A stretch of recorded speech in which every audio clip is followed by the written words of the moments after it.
Hello everyone, how are you doing? This is MD Tech here with another quick tutorial. In today's tutorial, I'm going to show you guys how to resolve if you're coming across an error that says your hardware settings have changed. Please reboot your computer for these changes to take effect. So we're going to go ahead and jump right into it and hopefully resolve the problem without too much of a hassle here. So we're going to start by opening up the start menu. Just left click on the start button one time. Type in services. Best match should go back with services. So go ahead and left click on that.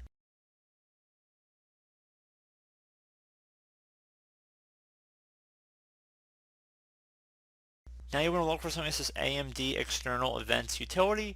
I don't actually have that on my machine, but you want to again look for it on your computer. So again, I'll have it up on the screen in the video. It should say AMD External Events Utility. So again, you want to just look for that wherever it may be on your screen.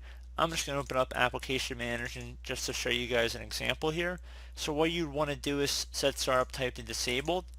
And then if server status is running, you want to select the stop button and then select apply and OK.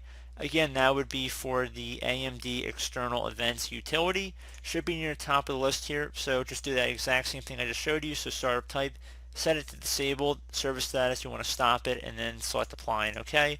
Pretty straightforward process here, guys. Do hope I was able to help you out, and I do look forward to catching you all in the next tutorial. Goodbye.